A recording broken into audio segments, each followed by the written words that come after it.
Pakistani senate में पहली बार आखिरकार क्रिप्टो पर बात हुई है। ये ज्यादा अच्छी तो नहीं थी और पाबंदी की बात हुई, लेकिन अच्छी बात है कि बहस शुरू हुई। इसमें इंडस्ट्री के लोगों को बुलाकर कोई राय तो नहीं ली गई और ऐसे गुफ्तगू हुई है जिससे यह साबित होता है कि पाकिस्तानी सियासतदान इस टेक्नोलॉजी के बारे में कुछ भी नहीं जानते। तो सेनेट में क्या हुआ ये बताने के लिए ही मैंने ये वीडियो बनाई है। तो मैं हूं अली रेहान और आप देख रहे हैं crypto Baba. So let's go to Islamabad.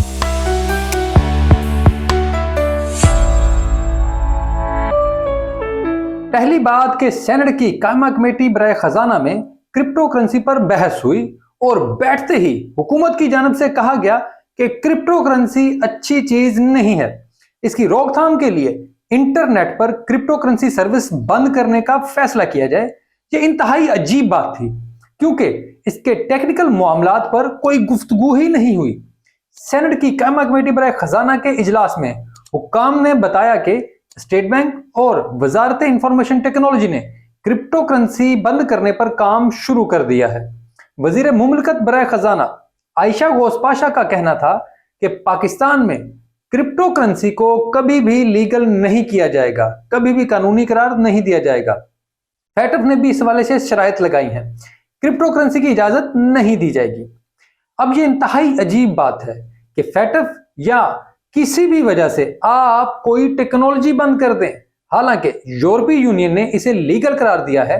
यूरोपीय यूनियन ने इस पर पूरी कानून साजी भी कर ली है, मीका कानून को लागू भी कर दिया है। अमेरिका समेत कई मुमालिक इस पर कानून साजी कर रहे हैं और हम इस पर पाबंदी आयद कर रहे हैं।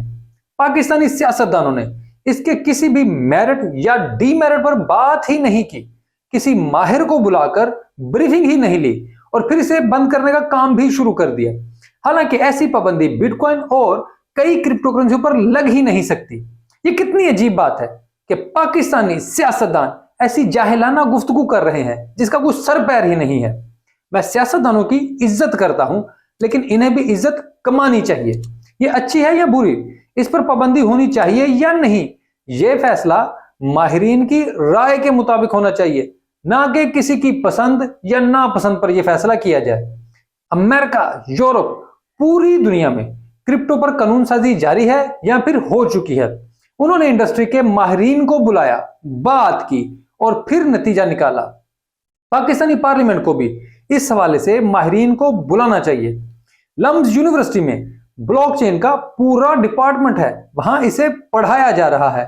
आप वहां के प्रोफेसर्स को बुलाएं, पहले खुद समझें, इसमें कोई बुरी बात नहीं है।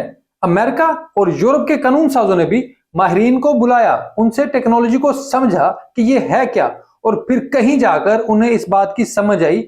और बेहतर है कि आप भी पहले इसको समझें और फिर फैसले करें। सेनेट की कमेटी में स्टेट बैंक हुक्काम का कहना था कि crypto currency market 2.8 trillion dollar से कम होकर 1.2 ट्रिलियन डॉलर की रह गई है। क्रिप्टो करेंसी हाई रिस्क है और यह सिर्फ हवाई करेंसी है। क्रिप्टो करेंसी में फ्रॉड है, पाकिस्तान में कभी इसकी इजाजत नहीं दी जाएगी।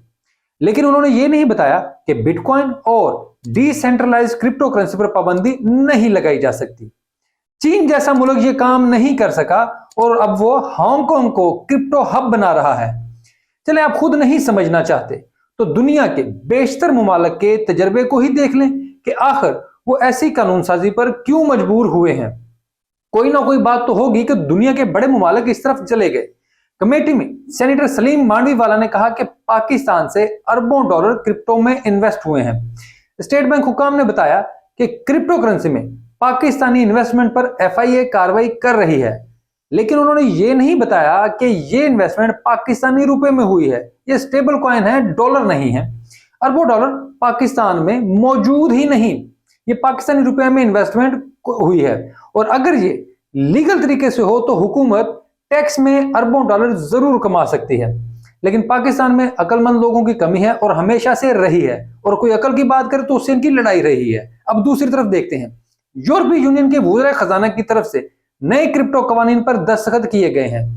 EU कौंसिल 27 रुकन मुमालिक की नुमाइंदगी करती है, लेकिन उन्होंने मुतफिका तौर पर क्रिप्टो सासाजात के कवानीन मीका की मंजूरी दी है, जिससे यूरोपीय यूनियन दुनिया का पहला इलाका है जिसमें क्रिप्टो लाइसेंसिंग निजाम लागू कर दिया गया है। इसने क्रिप्टो फंड्स की गैर कानूनी मुंतकली पर भी पाबंदी लगाई है ताकि कोई गलत काम ना हो। एक तरफ पाकिस्तानी सियासतदान गलत अंदाज से क्रिप्टो को देख रहे हैं, तो दूसरी तरफ यूरोप के सियासतदानों का बयान सुने और देखें कि वो क्या कहते हैं। यूरोपीय सियासतदान कहते हैं कि बहुत खुशी हुई कि हमने क्रिप्टो सासाजात के शोबे को रेगुलेट करना शुरू कर दिया है। यह हमारा वादा था जो पूरा किया गया है। मार्केट्स में ऐसे कवानीन नाफज करने की जरूरत है ताकि सरमायाकारी करने वालों का बेहतर तहफ्फुज किया जा सके। इन कवानीन की मदद से मनी लॉन्ड्रिंग और दहशतगर्दी की माली मदद को रोका जा सकेगा। क्रिप्टो इंडस्ट्री के गलत इस्तेमाल को भी खत्म किया जा सकेगा। अब आप खुद देखें कि सियासी अप्रोच में कितना फर्क है। लेकिन दुख की बात है कि हमारे सियासतदान कुछ सीखने को तैयार ही नहीं, किसी भी शोबे में कुछ भी करने को तैयार नहीं, नई टेक्नोलॉजी का रास्ता बंद कर रहे हैं। यूरोपीय कवानीन के बिल में क्रिप्टो का तारुफ लिखा है, जिसमें लिखा गया है कि क्रिप्टो असासाजात इक्तसादी सरगर्मी और मुआशी तरक्की को आगे बढ़ाने की सलाहियत रखती है, लेकिन इनमें गैर रजिस्टर्ड ट्रांजैक्शन का निजाम भी मौजूद है, जिसकी वजह से टैक्स चोरी या धोखाधड़ी हो सकती है। यानी ये ट्रांजैक्शन हुकूमत से छुपकर हो सकती है। बेहतर है कि इसको रेगुलेट किया जाए ताकि किसी को छुपने की जरूरत ना पड़े, बल्कि लोग छुपकर काम ना करें। इस वजह से इनके मसाइल को हल करने के लिए हमारे टैक्स कवानीन को अपडेट करने की भी जरूरत है। यूरोप के क्रिप्टो के हवाले से नए टैक्स कवानीन DAC 8 के नाम से जाने जाते हैं। यूरोपीय कमीशन ने दिसंबर में OECD के एक मॉडल की बुनियाद पर इन्हें मुरत्तब करना शुरू किया था। इन पर अभी काम जारी है। अब आप इसी से अंदाजा लगा लें कि यूरोप और तरक्की याफ्ता दुनिया क्रिप्टो को रेगुलेट कर रही है और पाकिस्तान में इसी वजह से पाबंदी लगा रही है कि FATF ने कह दिया है। ये कैसे हो सकता है कि FATF हम पर पाबंदी लगाए और यूरोप को कहे कि आप कानून साजी कर लें? अगर ऐसा है तो ये फिर दोगला मेयार है और पाकिस्तान को इस पर आवाज उठाने की जरूरत है। और अगर नहीं है तो पाकिस्तान को किसी भी कानून साजी से पहले माहिरीन की राय लेना चाहिए। मेरी हुकूमत से ये इल्तिजा है कि बराए मेहरबानी ऐसे मत करें। ब्लॉकचेन टेक्नोलॉजी मईशत का फ्यूचर है और इसके दरवाजे मत बंद करें। हुकूमत पाकिस्तान की जानब से क्रिप्टो करेंसी सर्विस को बंद करने के फैसले के बाद क्रिप्टो कम्युनिटी अच्छी खासी परेशान है। हर दूसरा बंदा गैर यकीनी सूरत हाल का भी शिकार है कि क्या बनेगा। अगर क्रिप्टो सर्विस प्रोवाइडर्स तक रसाई ही नहीं रहती तो फिर क्या होगा। मेरे ख्याल में टेक्नोलॉजी का रास्ता कभी नहीं रोका जा सकता। ये बात मैं अपनी इस पूरी वीडियो में बार बार कर चुका हूं और टेक्नोलॉजी का रास्ता रोकने की कोशिश हमेशा उल्टी पड़ती है। अभी चंद दिन पहले सोशल मीडिया वेबसाइट्स पर पाबंदी लगाई गई, लेकिन लोग फिर भी उनको इस्तेमाल करते रहे। माजी में भी इन पाबंदियों का कभी कोई खास फायदा नहीं हुआ। लोग VPN इस्तेमाल करना शुरू हो जाते हैं। क्रिप्टो एक्सचेंजेस पर मसला होगा तो लोग वॉलेट्स पर मुश्तमिल हो जाएंगे। बाइनेंस पाकिस्तान ने पाकिस्तान में क्रिप्टो पर पाबंदी की खबरों पर भी अपना रिएक्शन दे दिया है कि आपके मसलन बाइनेंस के तमाम सार्फिन के एसेट्स महफूज हैं। ऐसी ही ट्वीट बाइनेंस ने इटली में पाबंदियों के बाद भी की थी। जब वहां पाबंदी लगी थी तो उन्होंने लोगों को 1 हफ्ता दिया था कि वो अपने एसेट्स वॉलेट्स में शिफ्ट कर लें, बाइनेंस से किसी वॉलेट में ले जाएं। मैं इस ट्वीट का मतलब ये समझा हूं कि अगर पाकिस्तान में ऐसा होता है तो बाइनेंस पाकिस्तानियों को भी यही मौका देगी। परेशान ना हो, देखते हैं क्या होता है। उम्मीद है आप मेरे साथ मिलकर इस मामले पर बात करेंगे और कमेंट में अपनी राय भी देंगे। वीडियो अच्छी लगे तो लाइक जरूर करें और दोस्तों के साथ उसको शेयर भी करें। वीडियो देखने के लिए आपका बहुत शुक्रिया।